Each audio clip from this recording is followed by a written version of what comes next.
All right, we're recording. Welcome back to another episode of Persuasion by the Pint. I'm Jonathan Taylor, along with Sean McCool. and Jonathan, what are we Sean's. talking about? What are we talking about What are we today? talking about today? It's just we're doing a solo flight. We have no guest today, Yeah. and really just only a few things that we're going to focus on. But I think they're going to be good, John. I think they'll be good. Yeah. I think it's worth sticking around. Yeah, I think so too. I got the idea from this is I publish an industry trade journal quarterly, and I do a certain segment on marketing in there that usually I try to put together like 2 or 3 articles. And for this past issue, I was putting together some information on a lot of this that came from Dan Kennedy because I've been going through a lot of his stuff at the first of the year. And I was listening to this one on, he's got a program on selling to the affluent. Okay. So he talks about the story of Jay Peterman. And, I had never really known a whole lot about Jay Peterman except for Seinfeld, right? Very accurate, I'm sure. Yeah, I mean, it was like, oh, that's Jay Peterman, but there is a real Jay Peterman out there that started a. Did you know that when you watched Seinfeld that there was a real? I don't think I really put it together. I think I knew that there was a real person, but I didn't know to what extent. I thought a lot of what he did, I mean, which is a lot of it's embellished on the show, but the guy really did create some pretty extraordinary stuff out there in terms of like a catalog that's, pretty amazing copy. And just like, I don't know if this guy actually went to all the places he describes, in his catalog, where he finds some of this stuff. But if so, then maybe that description on Seinfeld's pretty accurate. I think he did go to a lot of places. I remember when I worked at Stansberry and we were doing some of the financial stuff, we would sometimes send our editors across the world to do a thing. One of my favorite promotions I wrote was we sent one of our editors to Papua New Guinea in the jungle to check out this natural gas discovery. And we wrote I should have pulled that one up. We wrote this whole thing about, his trips, mosquito infested jungle. Oh, it was a fun promotion. Wow. Yeah. So that obviously that makes a good story. I mean, yeah, it does. Yeah. Makes a real good story. It's easy for the copywriter for sure. Yeah. Well, that's what we're going to talk about today. So I actually I found on eBay. So I was, when I dig into something like this that I'm going to feature an article on, I actually I got on eBay and found one of Jay Peterman's old, some of their old catalogs. And this one's back from the late 90s. Okay. And it's interesting. He always called them owner's manuals. So, but that's just a tease. We'll get into just how he took something as ordinary as clothing and really, in Dan Kennedy's terms, romancing the stone, taking something as simple as a rock and making it absolutely desirable to the point where people will pay higher margins just to get a hold of it because of the way that you've described it and some of the copy. And it's pretty interesting. So, and we've got a couple of modern day examples that we'll talk about as well. See if they live up to the same kind of standard. Yep. I pulled up a couple pages from those, so we'll have that. But first, there's beer. We have to get to our juvenile beer talk. Yes. All right. So go ahead. You go first. All right. So I'm going to throw this one up. So I've got one from the old Jester King Brewery here right outside of Austin, probably 4 or 5 miles from my house here. Jester. I think they're down in Dripping Springs, but this is a cool place. Like, so that every like spring they have like this doom metal thing that they do. I don't even know what doom metal sounds like, but apparently it's pretty good. Is that Dune or Doom? Doom is in Doom. DOOM. Doom. Okay. And they have this in the spring. Throughout March and I think April, they have doom metal goat yoga. So you can come there, you do yoga with the goats while they're playing doom metal. And then afterwards you grab a beer or whatever. So the beer that I'm having is the Doom Forge Imperial Coffee Stout. Ooh. So it says we mashed the stout with English Maris Otter malt, then added our favorite chocolate and caramel malts from Simpsons in the UK. From there, we added Ethiopian the yeast Nara from our friends at Figure Eight Coffee in Austin. It says I can't even say that. Goes through 56-hour anaerobic fermentation that creates a creamy lactic character. Figure Eight describes the coffee part as very fun, floral, sweet, fragrant, strawberry ice cream, jasmine, and lime. I don't know how you get all that out of coffee, but some of these people just get carried away with this stuff. It's like Powerball of words. They're like, yeah, just 6 words, and we'll say that's the thing. I don't know. We'll see. But, you know what? I would love to have a cat poop coffee stout. Hey, I bet there's such a thing, right? There probably is. If not, that would definitely be a good thing to have. Here's the can. It's cool. I love the art. It's got a goat head on it, like pure demonic. Oh wow! I don't know about that. That's like that's like that's 666 stuff. Yeah, I think that's goat yoga. Do the goats actually do yoga out there when they're like running around you while you're doing the yoga? Yeah. Okay. That's one of their big attractions. They have this whole yard full of goats because they're also regenerating the whole farm where they're at. Sure. Like they have this big barn where they open up the windows and let kind of just the air flow through that has all the pollen and the different, stuff that's in the air. And that's how they make their yeast. Okay. So it's a very local okay. yeast. It's a pretty cool little operation they got out there. So that is cool. So here's the Imperial Stout. Oh, that looks beautiful. Man. Dark. 12% alcohol. Oh man, I love it. We'll see if it smells great. Yeah. So, what do you got? So in jiving with the theme of today's show, I've got and I think I've had this. I have had this on before. It is a leather jacket from Edmunds Oast Brewing Company. I mean, that is I just got to compliment you on like it's even like a black and white. It looks like the catalog picture from. It does. When I look at this, I thought when I first opened the tab, I'm like, wait a minute, is that did I just switch to the J. Peterman? No, I didn't. Yeah, that's really, really well done. I mean, 385th episode, you nailed it. I nailed it. Finally. I actually come somewhat prepared. Yeah. I have a feeling that I've had this one on the show before, but we've had so many, so it doesn't matter. It was probably. I don't remember. Back. I would have remembered this one. Okay. All right. It says leather jacket is a take on the American porter style, expressing round notes of earthy chocolate and oak, brought together with a touch of sweet caramel, centennial hops, hint of citrus orchards in the bloom. Orchards. You ever seen those orchards? Man, yeah. Down south. Though the style has English origin in the past few decades, porters have found new expression in American brewing. Yeah. This is 6.5%. And so we'll see. It looks good. Let me pour it. Let's see what this bad boy looks like. Ooh, pretty dark. And nice little head there. So that's using the same glass too. Wow, that's pretty cool. We are on it today. We are on it. All right. Cheers it up. To J. Peterman. I would love to bring up some clips of old J. Peterman from Seinfeld. Yeah, we weren't that prepared.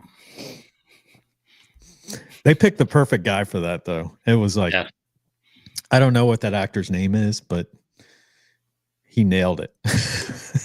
Yeah. I'm sure somebody is screaming into the podcast, into their phone, like, no, here's the name. They know the name. Well, Elaine. Pretty good. Oh man, this one's good. Yeah, I'm pretty satisfied with mine too. All right, what do you got? So it's not a 5, I will say that, but it is everything I would expect an Imperial Coffee Stout to be without being too sweet. You know, when you some of those Imperials can get too sweet. This is has a very good coffee taste, Yeah. stout taste. Yeah, I'm gonna give this. Man, it's not quite a 5. I probably would want just a touch more sweetness to give it a 5. So I'm gonna give it a 4.95. It's that Ooh, close. dang. It's right That's there. like teetering right Yep. on the edge. Well, this one's really good too. So we've got two solid ones. I'm not going to go that far, Sean. I will give this one a solid. This is a 4.6. I'll give it a 4.65 to follow Pretty, your. yeah, pretty good for a porter. Yeah, it is delicious. Nice, very nice. Nice combination of flavors there. Definitely have to pick this. It's a 4-pack too. So, Yeah, I got this one at the store, and it was $4.99 because it was a single. Mm-hmm. And Tamara was like, $4.99 for a beer. I was like, it's cheaper if we're than if we're in a restaurant. You don't complain about that. So anyway. Well, I almost grabbed one that was a $10 single today, and I'm like, no, I don't think so. Yeah, stay away from those bottles that are singles. Those are, that's going to be expensive. Yep. So, all right, man. Well, let's jump in. Speaking of expensive, let's talk about J. Peterman. How, you think about, I was looking at I'm going through this, the owner's manual or the catalog, and, some of the pricing even back then, what they were charging for clothing, you factor in inflation today, $100 for a shirt, which back in the 90s was, 3 times the amount of probably what you would pay, maybe more, for a button-up shirt, just something simple. But they would get away with it because of the stories they would tell. And again, I want to start with the title of the catalog. Now, I don't think their online presence is done quite as well as their old fashioned. It does, but it does say the name right here. Oh, okay. So they still have the catalogs. Yeah. It's not a PDF. They actually give you a physical catalog. Yeah, I'm not sure. Look at this up here in the corner. Oh, yeah. Our Seinfeld collection. Oh, nice. Right now it's empty. So it's empty. Sean, unfortunately, there's going to be a generation at some point in time that has no idea what Seinfeld is. I think we're getting to that, probably this next generation who will ask, what's Seinfeld? I don't know. It was pretty big with like the millennials, or so was Friends, but yeah, I think Friends was probably bigger. But yeah, well, even if you go back and watch Seinfeld, it's not as funny as it was back then. No, it wasn't. So and as they prolonged it, it got a little less funny over time. I think the last 2 seasons were not as funny. But let me give you some example of copy. And this is from a Catalogue straight sweater, I guess. It was now this is a description. Like most clothing, you go to a clothing catalog and they just like list out what it is, what the materials are, blah, blah, blah. This is, it says, it was the first sailing trip off Copenhagen. Everything was big, the sky enormous, the landfall an almost undetectable thin edge in the distance. The wind was cold, too cold. Someone tossed him a sweater from the pile, soft wool, rugged, ridiculously oversized. He practically disappeared into its folds. Years later, in the mountains of Ecuador, he saw it again, the same stripes, almost heathered gray and red, like muted flags of his past. Man, I need my reading glasses big time. A wonderful hybrid, distinctive shawl collar, belly pockets, a sweater to grow young in again. I was like, this is crazy, man. I mean, this is pretty typical of all of the descriptions and all of their clothing. And it's pretty neat to go back and just look at some of the art. I mean, some of the writing style and just the art of description in this magazine. Well, yeah, here's one that I just pulled up since you were talking about sweaters. Yeah. So this looks like it's designed after. So it's the product details. I'll read those first. Survivalist two-tone Henley sweater, uncomplicated yet utterly effective and handsome. 100% plated cotton, which weaves multiple strands together. So it's modeled after a military thing. So the actual product story is Intel, the Alps, 1943. He threaded the needle through enemy territory, carving clandestine trails, ensuring whisperless movement of Allied supply lines. He endured high altitude treks to spy on Nazi encampments. He trained resistance fighters to be invisible in the mountains, turning one ghost into many. Later, on the Menlu Glacier, he discovered footprints of the abominable snowman, a minimalist who loathed the braggarts he considered a mere footnote. Wow. It's like, okay, yeah, I want to wear that. That's pretty intriguing. Yeah, it's like, yeah, I want to wear some of this stuff, So, I mean, they don't go as in depth on their site as they do in the catalog. Yeah. But yeah, there's story Yeah. behind all of them. The most famous, the classic one, and you've probably heard this one, the man in the linen suit. So they're selling basically a linen suit in their catalog. And it says, this is what you wore coming back from the gold fields. Everybody wanted to know what you'd done. Of course, they would never ask and you would never answer. So you came dressed in a certain way. That was the answer. This was what Howard Hughes wore the day he bought a restaurant and returned to fire the waiter who had been rude.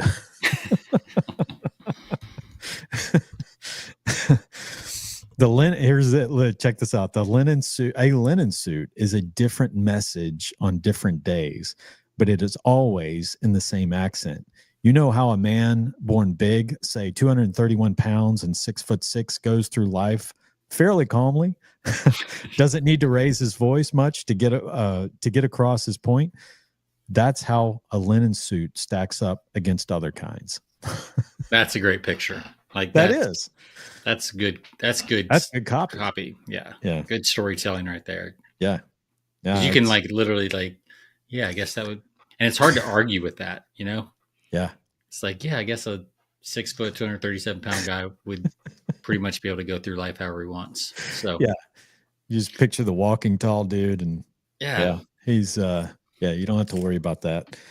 No, I mean this was pretty much synonymous with all of their up until a certain point. I think they kind of fell off a little bit and got away from that in the late or maybe early 2000s to their detriment. And I think that hurt them because I think they built this up to, and the story behind Jay Peterman, if you don't know, do you know the story, Sean, where he started out with just one of these duster hats or one of these, no, it was like an Indiana Jones hat that he was selling, and he created an ad for it because he got so many comments on, and ended up selling several hundred just from a simple ad that he wrote. And that pretty much was what started the catalog for him.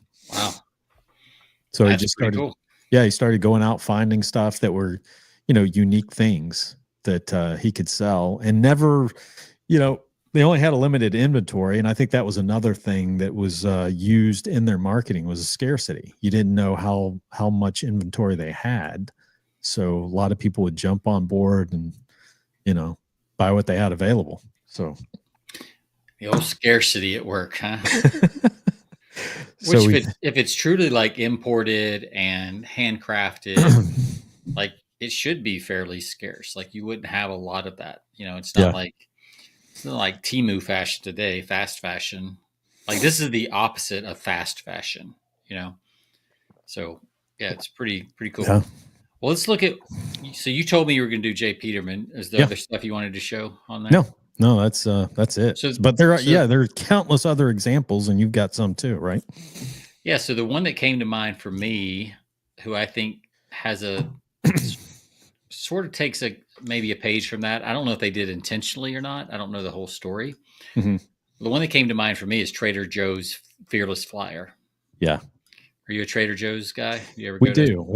We go to the one, Rachel. I go to that one occasionally with Rachel. She likes it. I wish we had one closer to where we live, but we do go to the one in Knoxville occasionally. The old Toys R Us building. Yep. I know exactly where you're at. So this one is So they have their fearless flyer that they send out. Yes. Um, and they're like, See, I haven't seen this. This is news to me, so this is cool. yeah. So this is like win big with tiny cookies. So Trader Joe's tiniest chocolate chip cookies are uncomplicated, smaller than a dime-sized treats made with butter, no oils, and the teeny tiniest of chocolate chips. They're so tiny they're almost too cute to eat. Almost. You can enjoy TJ's tiniest chocolate chip cookies anywhere and everywhere by the handful on ice cream atop cupcakes, or even in a bowl with milk or unsweetened vanilla oat non-dairy beverage, page 10. If you want to up the ante on game night, the cookies make a delicious currency. With about 65 cookies per serving, you'll have more than enough chocolate chips to go all in. Sure, these cookies are tiny, the tiniest in fact, but they still present an enormous value. We're selling each 8-ounce bag for $3.99 every day. You'll find them with our cookies and candy. Oh. So, it's not just like, here's cookies, like whatever. Yeah. And I can't really read these, but they've got like a peanut butter PB&C snack duo. Yeah. But I did pull up. Here's also their actual site for. So if you go on the Trader Joe's homepage, you can actually click and they'll have all of their products in here. It's not quite as over the top as J. Peterman stuff, but it still has that very storytelling type copy to it. Yeah. Like here's some for spaghetti, right? Organic spaghetti. Quite possibly the most famous noodle in the world, spaghetti is traditionally known as a long, thin, thread-like pasta. With Trader Joe's organic spaghetti triangolati, we've turned tradition on its head and taken things, triangular. Our Italian supplier starts by making a simple standard dough with just 2 ingredients, organic durum wheat semolia, which they mill themselves, and water. Then they mimic old-world pasta-making methods by pushing this dough through a bronze die extruder. Only, instead of a round opening, this extruder has a triangular opening. The result, long, thin, triangular spaghetti. Che fico. While this pasta pairs perfectly with just about any sauce, the bronze die creates a rough exterior on each noodle, resulting in superb sauce sticking capabilities. Ooh. We'd like to suggest Trader Joe's thick, bold, and spicy red sauce. That's the other thing I really like about this. Yeah. In their copy, they always mention other products. In a very smooth. Yeah, you want to pair those two together. Yeah. And Dan Kennedy does this, by the way. Yeah. In his newsletters, he's like, as I say in my book, Marketing to the Affluent. Right. Yeah. And then you're like, oh, I don't have that book. I got to go get that book too. Get it. Yeah. It's made thick with extra virgin olive oil and a bit of honey. It triples the bold tomato flavor with tomato paste, diced tomatoes, and sun-dried tomatoes. And it offers a spicy kick of crushed red pepper, black pepper, and ancho chili powder, pepper powder. So we were reading about spaghetti. Now we're reading about the sauce. Yeah. Just boom, right in a row. And it says, then it goes back to the spaghetti. We're offering each 16-ounce bag of organic spaghetti for $1.99 and each 16-ounce jar of thick, bold, and spicy red sauce for $3.99. We can almost hear it now. 1 pound of organic pasta and 1 pound of sauce for $6? You've got to be kidding. We're not. We never kid around when it comes to carbs or value. You'll find them both in our grocery aisle. That's awesome. Yeah. So, I mean, that's good. That's actually some pretty good copy on the pasta. I thought that was good. Yeah, it gives you like the little bit of history, the process, the milling the grinding and the and then milling. Also why we chose triangle, because stuff sticks to it better. It's like, oh yeah, you got more sides. Yeah, like it's that kind of stuff that's what makes good copy. Like the details is what makes good copy. Absolutely, it goes back to the old Claude Hopkins, the scientific advertising, where he talks about the process of making Schlitz beer. I mean, same thing, same process as everybody else. But at the time, no one was highlighting their intricacies in the process of just, their sterilization and, everybody was doing it the same way, but they just didn't talk about it. And they're the ones that talked about it. So I think that's the way you take an ordinary, something that's totally, anybody that says I can't sell this, this is an ordinary product or a commodity. Well, people take commodities all the time and turn them into high margin products. I mean, what's more commoditized than spaghetti pasta?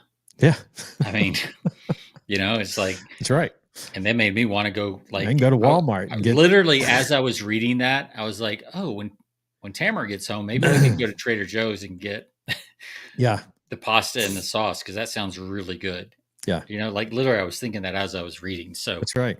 it worked. Like he was putting the picture in my head. I was thinking about dinner, like all the things. Yep. So another one that I thought of. Are you familiar with saddleback leather? I think I've talked about them before on the I show. have. Yeah. So saddleback leather is probably one of my favorite like Hmm. copy brands, and I've bought some of their stuff before. Um, Super high quality, super like the leather bags that they make are like super thick, like they're Hmm. almost too thick and too heavy. Yeah. Um, but the quality is unbelievable, Oh, I'm sure. and like just their tagline is worth buying from. So their tagline is they'll fight over it when you're dead, I love that. which, kind of insinuates it's going to last a long Yeah. time, right? That's a good line. It That's is. a really good line. And then it says no breakable parts, 100-year warranty, and over engineered. Wow. So Over like, engineered. yeah. Um, and then they don't have as good of stories as they used to on here. Hmm. It seems like they've trimmed back their copy a little bit. Right. Um, but the overall story of the brand is pretty good. But like, and they have a lot more stuff. But yeah, their body copy for each product used to be better, Yeah. but just the overall story. I don't know if I can find the. Um, I don't think I can find the actual original. They used to have an about us page, like so Hmm. they've kind of redone their site since I was on here. There it is, it's the Saddleback story. Yeah. A hot wife, two fabulous kids, 14 Rwandan sons and daughters, a cool dog, and a crooked federale sent to kill me kind of makes up the Saddleback story. And here's how it happened. Yeah. So it's got that Jay Peterman feel to it. Oh, yeah. Yeah. And it's like, so if you can go to the about page, actually, I'll put this in the comments. Okay. If you're on our YouTube, it'll be in the comments. But yeah, it's like part one, the bullfighter, crooked federale. He tells that part of the story. There's pictures. Part two, Dave's best friends. Part three, had his first bag made while living in southern Mexico as a volunteer English teacher to kids who needed a little help at a place called Centro NOE. He looked everywhere for just the right bag to carry the school books, but with no luck. So I prayed for God to help me find the greatest bag ever, just like the one I had in my head. Well, as it turned out, he helped me find that bag, but in a way I wasn't expecting. I walked into a little leather shop and met a fellow working leather in the back. I asked him if he could make me a bag if I were to draw it out. I told him that I wanted it to be made so well that my grandkids would fight over it while I was still warm in the grave. He said, "Si," and I said, "Bueno." And that's how it all started. God directed me to the perfect bag that didn't even exist yet. So, I mean, it's, that Wow. kind of That's storytelling good. is Yeah. It's throughout the very good. stuff. And I can vouch personally, like the quality of their stuff is just unbelievable. They're Sure. super high quality stuff. Um, Yeah, you got to have something to back up your story for sure. You can't yeah, that won't last long if you're yep. telling good stories and you're sending out garbage. But yeah, I've heard so much about saddleback leather. I think we maybe I know talked I've about them mentioned it a before. couple times, but Yeah. it's they're great like gifts. Like if you really wanted to give a client a gift, or Yeah. your son's like a heirloom quality gift, Hmm. or something like that. Like these are Yeah. like they've added a lot more stuff than they used to have too. So they've got they've got bags you can put your laptop in that are not as Yeah. big and bulky as like the one I bought. So they've got Like the those leather satchel. slim leather cases just to slide your MacBook in, Yep. stuff like that. They Yeah. don't have those, but they have like um, the Indiana leather satchel, which is kind of like that one Indiana Jones was always carrying around.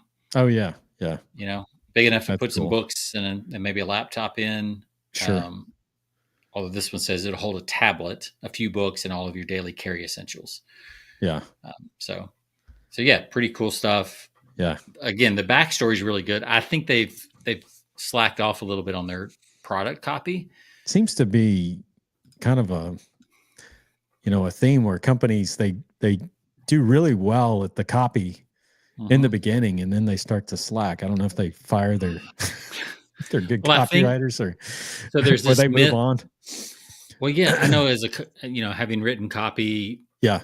on both sides, like long form and the e-com side, there is this belief in e-commerce that the copy has to be like short and punchy, like that you can't have long copy in e-commerce. Right. And I think it's brand dependent. Yeah. I don't think it's necessarily right or wrong. I do think it's just different brands require different things. But I know there's some of our traditional direct response copywriters yelling at the podcast right now as they listen. They're like, long copy, Yeah. It's never too long or too short. It's just too boring. That's absolutely the old saying, right? If you can keep it engaged, people will read long copy, but it's got to be good. And I think that's why a lot of people have gone to short copy, because they just don't know how to write it. Yeah. People say people don't have the attention spans. That's not true. No, the average movie has gotten longer. People binge watch an entire season of Netflix at a time. Yeah. Like, you can't tell me it's an attention problem. Yeah. It's a quality of content problem. Yeah. You haven't, if it's, whether it's long or short, you got to keep their attention regardless. I mean, and that's the purpose of, long copy. I'll read for several pages, or I'll watch a long length video if it's engaging and it keeps my attention. But the minute it gets boring, people tune out, walk away. Why shouldn't they? I mean, that's your job, is to keep them interested. Yeah. It's not their job to stay interested. It reminds me, we've talked about the Bill Bonner ad, the classic. What is it? The copy that he starts out, what he's selling. The International Living. Yeah. You look out your window past the gardener who is busily pruning the lemon, cherry, and fig trees amidst the splendor of gardenias, hibiscus, and hollyhocks.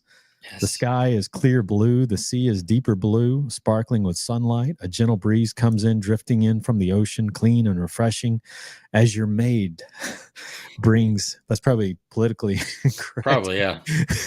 As your maid brings breakfast in bed.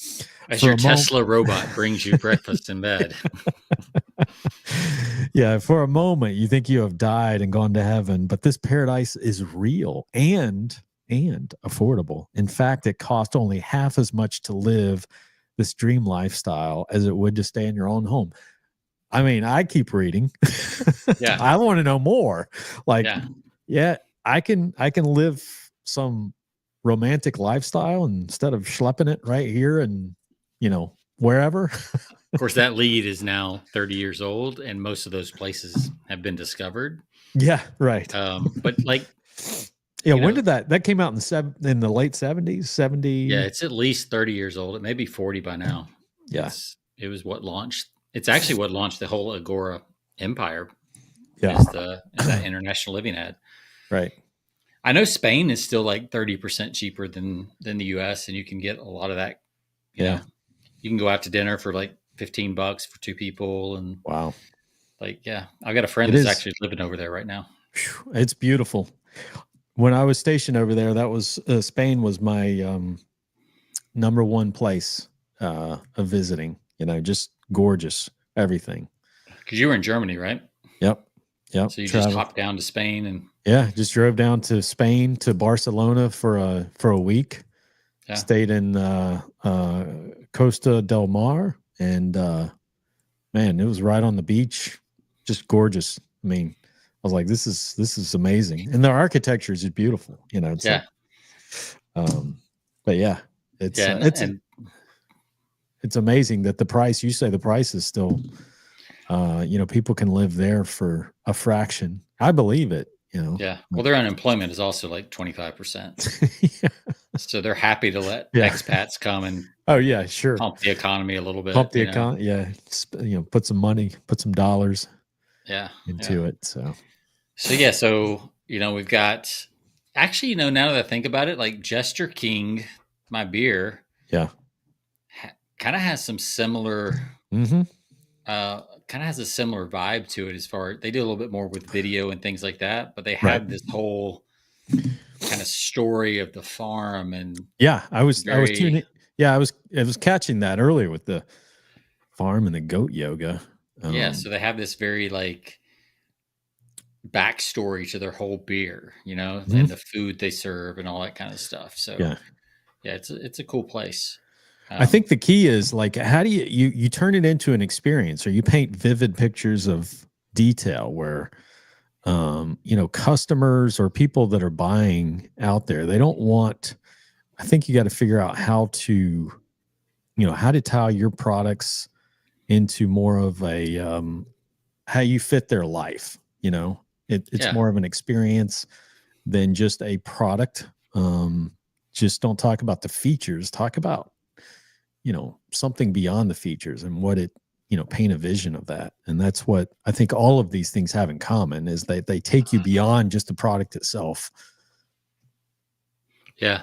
So I was back when I was working with a company, um, the granite company I used to work with.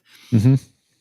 The same company that owned them also owned a swimwear company, and his Yeah. swimwear company was I can't remember the name of it now, but they were like second or third. Speedo's the big name in like team swimwear and all that kind of stuff.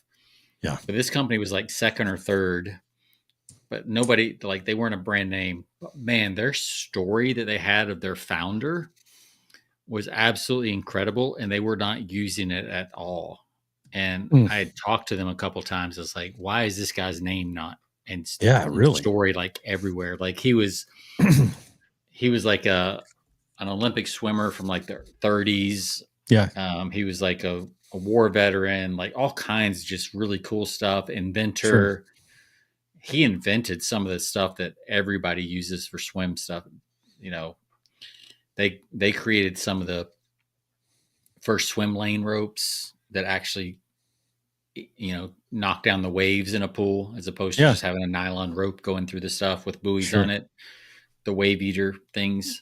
Hmm. So I mean, it was amazing how they had so much story there to draw from, and they weren't using any of it. Wow.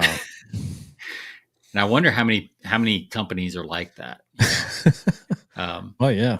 I I'm mean, curious how you're going to use this for your composites, selling well, composites. that's what that's my challenge is to make romancing the chemistry or the products themselves. So you got some Building. ideas? Yeah, yeah. I'm toying with some things, and it's with different segments, but telling stories related to certain parts, and this, I guess it would be more in like the advanced composite side of things because I think the stories are easier to grasp when you're talking, something like carbon fiber or some of the advanced resins that go into making that because you can tell stories of some of the aircraft or Right. the air mobility or Or race the cars. race cars or the unmanned vehicles that you're creating out there. um it's a little more of a challenge when you're making more commodity style products that go into like bathtubs. Yeah. But that can be done. You just have to you have to do a lot of research into that. And That's the key right there. It's like yeah, you have to dig there is a through story. yeah, you have to dig through the file. I mean, it's like the Rolls Royce ad that David Ogilvy wrote, you Yeah. know. He found, the headline was at 60 miles an hour the loudest noise you'll hear is the electric clock, Right. which electric clocks don't really make any noise, which is Hmm. the point of that, right? Yep. But he found that in one of the documents where an engineer, when he was doing a test drive, he complained about the fact that he might be able to hear that he could hear the electric clock buzzing a little bit in the background. Yeah. And he wrote it as a defect in the in the test. Hmm. And David Ogilvy saw that and was like, wow, if that's the only defect you could find after a test drive in a car, that's pretty cool. That's pretty amazing. So you have to be able to see Hmm. and recognize when something can be used like that. And I Yeah. think that's what most people miss. They would have just read right past that. Right. So you have to have a little bit of a what James Patterson calls a golden gut, Hmm. where you kind of know what gets people. Like you can see, oh yeah, that's a good idea. Yeah. And we've talked about this with AI. It's like it's one thing to get AI output, but it's another thing to recognize whether or not Yeah. it's quality or not. Yeah. And I think that's where humans, based on our conversation last week with will AI take your job? That's I think still a human skill for now. That Hmm. you your ability to like feel that gut response. It's kind of like when I was reading the Trader Joe's ads. Like, yeah, that makes me want to go get spaghetti and sauce from Trader Joe's. Like, that's a good. So that works. So Well, one of that the kind of stuff. yeah, I mean, like I said, I'll use an example, the sales letter, and we've mentioned this. I mean, this was a couple of years ago that I wrote to a specific customer, and one of the, I was trying to sell them. This was about a $500,000, uh, business deal that I was trying to get, and so I sat down and like thought about what interests them, and what are the biggest concerns, and a lot of these companies, um, that use high volume materials like I was selling, which is, it's sold in truckloads, tanker trucks, and it's filling these tanks, at their facility. A lot of their biggest nightmare is running dry, running out, and keeping Yes. up with the amount of material that's in there. And they don't have, they've got somebody manually that's looking at the tanks, and what happens. People forget to check, and all of a sudden they're close to running out, and they're calling their supplier in a panic and like, hey, I need this tomorrow, and it's not going to get there tomorrow. I mean, but and so it shuts them down. So I sat down knowing this, and I sat down and wrote a letter to a prospect, and talked about just the intention of how we sit down and intentionally monitor all of our And you customers. did it. I remember you talking about this. You did it as a story, kind of, right? It's like Yeah. I you're said, like, I'm I sitting down with my coffee, I got my yeah, laptop open, and I'm I checking said, your. that's right. I get up in the morning, it's like 6 a.m. And the first thing I do after brewing my cup of coffee is I open my laptop and I check the telemetries on all of my customers, making sure that their tanks are just at the right level so that they don't run out. And I'm constantly checking that to make sure that that truck is there at the right time that they need it. So that, I mean, the copy was like just talking about the steps that I went through to ensure that their biggest nightmare did not happen. And I ended up, I sold an account, just using that. So Yeah, that's the one that I did with the Rubik's Cube. I mean, which the opening headline is there's I forgot is like a million. There's thousands of variations on how this thing can work, but there's only three things, something to that effect yeah, was the headline. So yeah.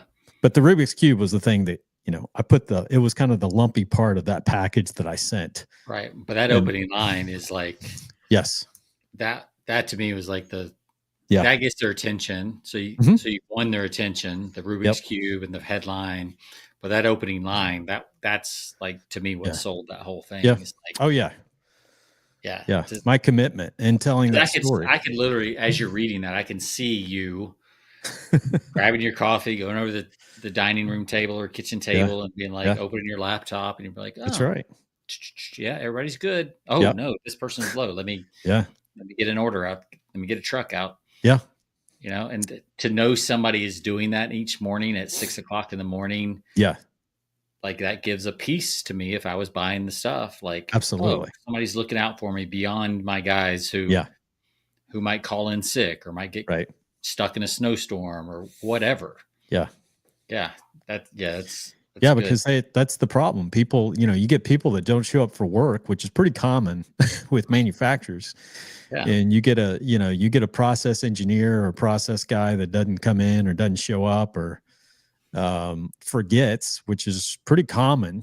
People get busy, because a lot of these guys are wearing multiple hats and they just forget to do it. And all of a sudden they're down to, less than a quarter of a tank, and they're going to be running dry overnight because they're running 3 shifts, and they're like calling you with a panic. So, Yeah. my job in that sales letter was always to alleviate those biggest fears, because I tapped into that. I knew that was a concern. Right. So and then I told the story of just, because you can't just say, this is what we'll do, this is what we do.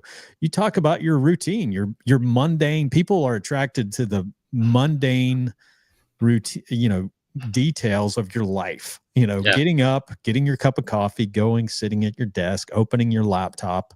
You're like, you don't need to tell all that. No, you do need to tell all that. People want Yeah. to know. That's the part that makes it real. Yeah, exactly. Yeah.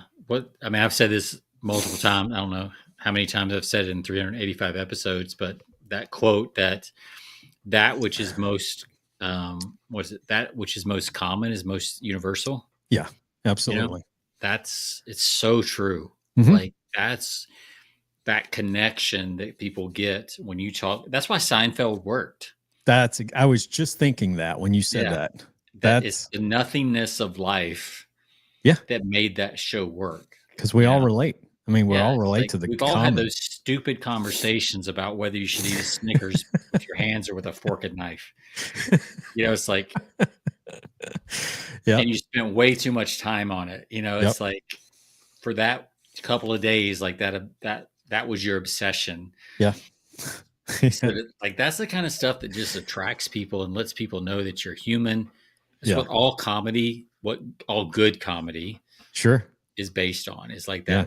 those weird, everyday stuff that Everyday foibles and you thought stupid was stuff. just you, and then you realize it's everybody, and you're like, oh, thank God. Yeah. Absolutely. So yeah, man, good stuff. Anything Yeah. else? No, that's about it. I mean, that's good examples of just telling stories. Don't tell benefits, don't tell features, tell And stories behind your product. vivid stories too. Absolutely. Vivid detail. We've talked before, but for some of our listeners that might be new, like a lot of people in this that we talk to know about Eugene Schwartz and the Oh yeah. breakthrough advertising, but the other book, Brilliance, the Oh Brilliance yeah. Breakthrough, Yeah. I think is maybe not better, but Mm-hmm. for active practice of what we're talking about, how to describe things, how to structure sentences. The Brilliance Breakthrough is just absolutely, Yeah. it's a workbook. It's not just a book you sit down and read. It's actually, and I think Brian Kurtz has the rights to that one too. Yeah. So you recommend that one? You recommend, because there's breakthrough advertising, but the Brilliance Breakthrough is probably. If you want to learn the craft of writing, Mm-hmm. if you want to understand marketing, breakthrough advertising is the book you have to read. Yeah. Like it's got all the things. Yeah. But if you want to, I'm finding the link here real quick so I can drop it in. But if you want to learn how to write some of the stuff that we're talking about, Right. the Brilliance Breakthrough is a whole different type of writing. Yeah. And it's almost like algebra. Like he breaks down every sentence and why you would have this word here and this word there, and just, all the way through. It's not a cheap book, but it's cheaper than a lot of the courses you buy. Yeah. Oh yeah. I think it's 125 or something like that. What is it? We need to have Brian back on too. Yeah. Should reach out to him. See what he's up to these days. Let's see what it cost. So it's $195. And I would argue that if you read the book and you do the exercises the way it talks about, Mm-hmm. it is worth far more than any copywriting course that you might pay for. Right. So that's a good that's a good endorsement. So that's a good book. yeah, I think Yeah, you we bought need it to. for for one of your kids or something? What's that? Didn't you buy that for one of your did you buy it for yourself or one of your kids? I thought No, I you bought did. it for myself. Yeah. I've bought other books, but it was, I think, Scott Adams for my Yeah. kids. Yeah. So I think Brian actually has it as um a printed workbook that he sends you. I had to print it out myself Yeah. because I found a PDF of it before Hmm. he had the rights to it. Um, but yeah, it's very methodical about how you can go through. I probably need to go through it again because it's been so long. I've Right. probably lost some of those skills that I need to Yeah. go back through it. I definitely do. I think it's easy to get lazy with AI today. Yeah. So, but it's good to go back and go back through the fundamentals of some of this stuff. Yeah, it'd be cool to like. I don't know if I guess it's all print.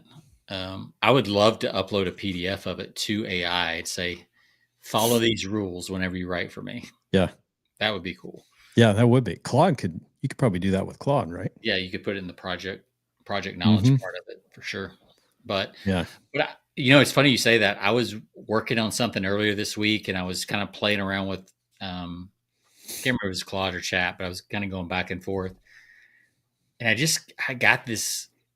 I almost swung the other way. Like I've loved AI the last 3 or 4 years, but this pendulum swung the other way, and I was like, this is just giving me crap today. Like I don't know what's going on, but like I just did not Yeah. feel it, and I was like fighting with it, trying to get it to do what I wanted it to do.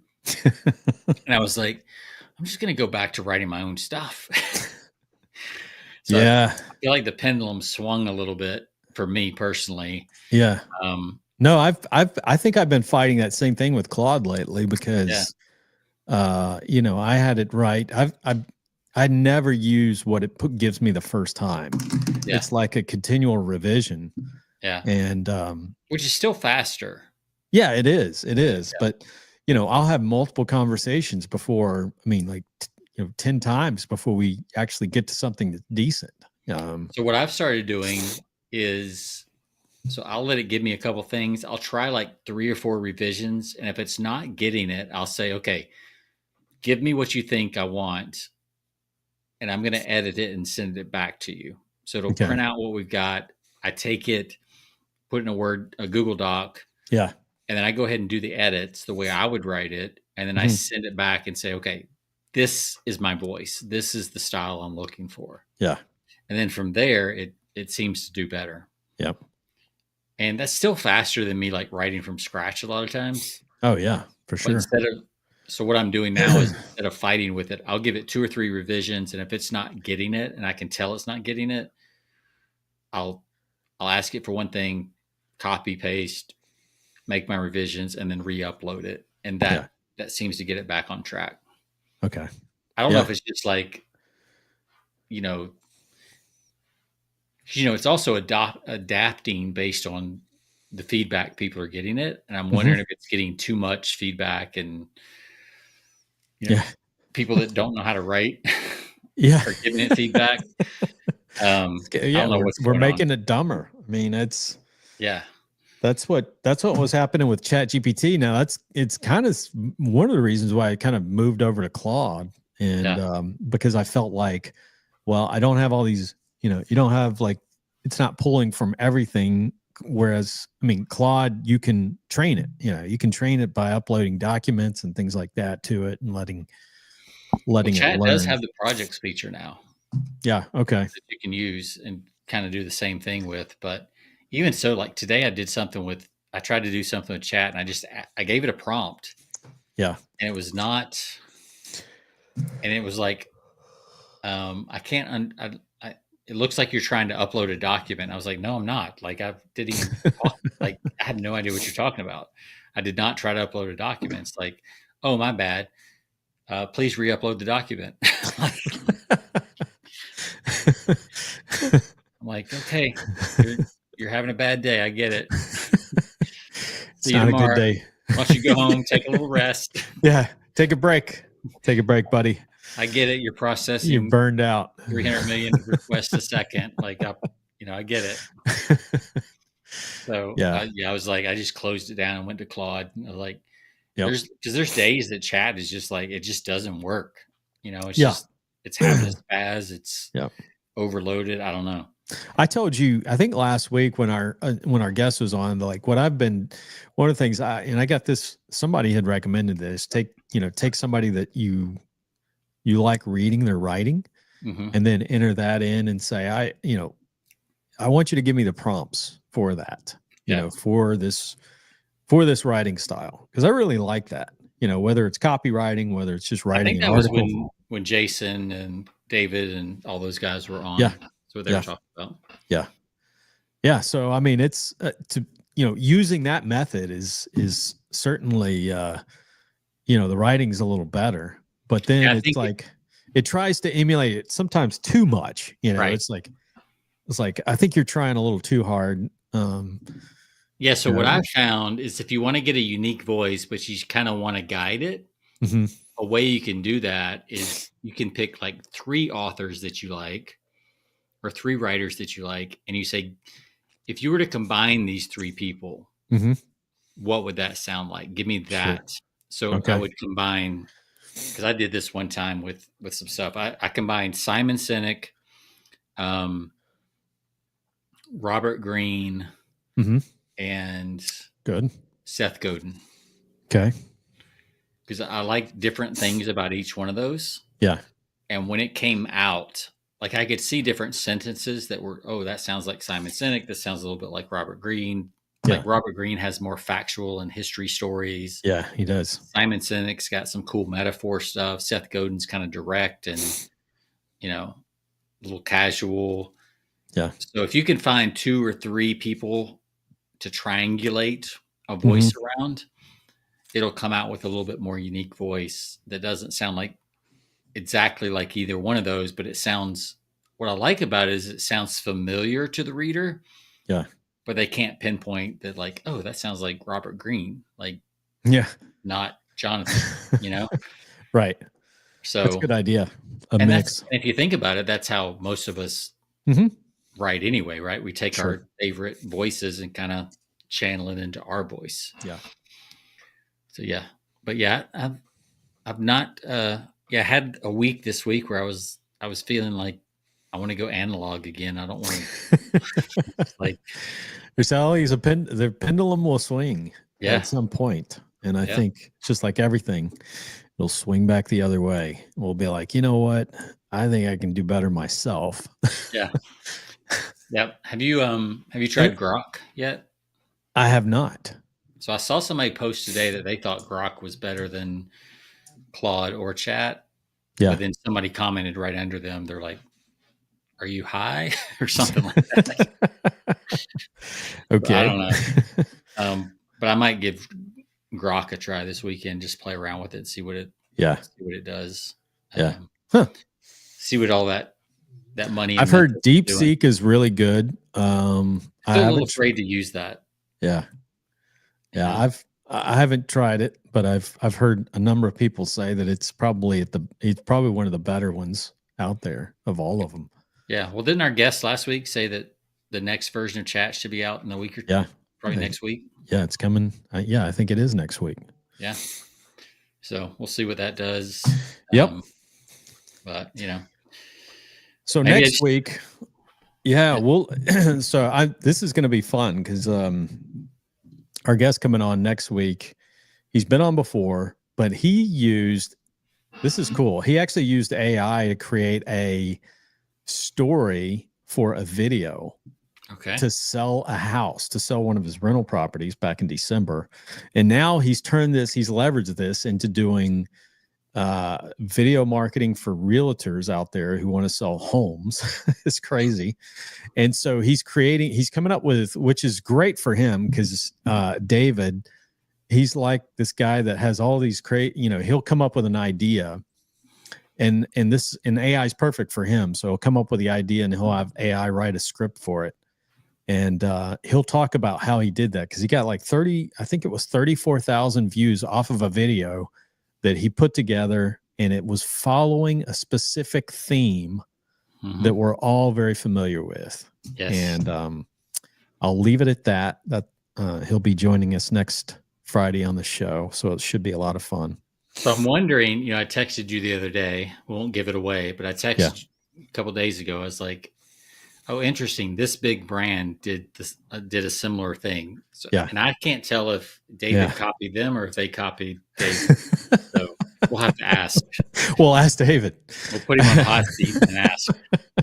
See if he got a royalty. And off he's kind of late. He's been late to what's funny is he's been late to AI. It was just last year he started picking it up and like this is, he would say this stuff is incredible. And so he's using it specifically to write scripts for him to create story-based videos. And I still think to this day, I started playing with AI pretty soon after it came out. Yeah. And I will say that the best output I've ever gotten from AI is when I tie it to very pop culture stuff. Yeah. Mm-hmm. Like if I say, I remember I did this thing where I wanted it to create a Seinfeld episode about whether or not I should, or when I should throw away a birthday card. Yeah. Which is a very Seinfeld type show, right? It's like, how long do you hold on to a birthday card? That's an episode. That's a whole episode right there. Yeah. So I put that in chat and it nailed it. Yeah. Whereas if I had tried to do that from scratch without the Seinfeld reference, it would have really struggled to get the nuance and the funniness of that. Yeah. But so if you can tie, I guess, because, it's been trained and there's so much data on that, such that, if you can reference that specific style, it seems to stay in the guardrails a lot better. Sure. Yeah. And that's what David did. He used a specific style of movie or show that we're all familiar with.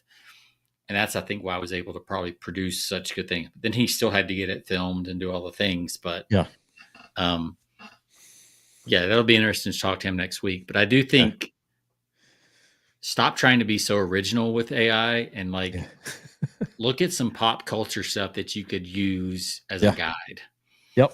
And I think you'll get a better result. And that's exactly how he's using it. He's using it for different things that we're all familiar with in pop culture to create themes around these, these realtor videos. And, that's how good ideas happen, right? I remember my first copy chief, Mike Palmer at Stansberry, he did a talk one time. And he talked about Teenage Mutant Ninja Turtles. Yeah. It's that's like three different things combined into one idea that was a hit, right? It's like we all know about teenagers. We all know about mutants. We know about ninjas. And we, have these turtles. So it's actually, I guess, four things. And when you put those together, it just almost writes itself. And skateboarding, I guess, was kind of part of the culture at the time that was launched. Mm-hmm. And that's the kind of stuff that if you put that into chat, that's really powerful. And wasn't it last week that our guest was talking about that's how he got started making Teespring t-shirts? Yeah, that's right.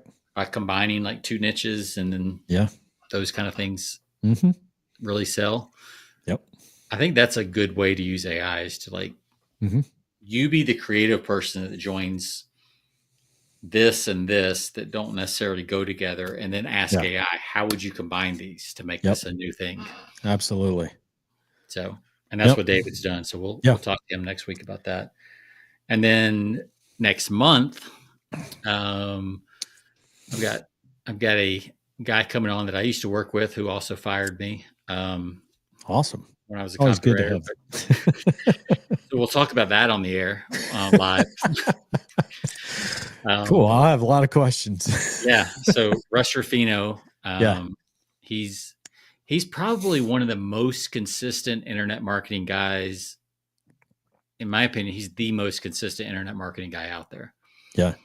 So we'll talk to him about what he does and how he does it and some of his views on copy and all kinds of stuff. So cool. Yeah. Looking forward to that. It'll be fun. Good couple weeks coming up. Yep.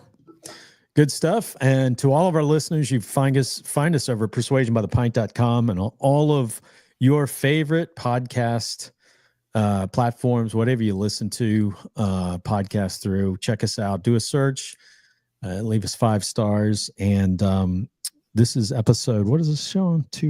What is it? 385. 385. You can Although take. I wrote 388. I just realized I wrote 388 on the thing, which is not correct. It's 385. It's streaming 388 at the bottom, but it's 385. That was a typo. Yeah. Dang so, yeah, but you can find us there. Check us out. We'll see you all next week as we talk video marketing with David Dutton. That's going to be fun. All right. See ya.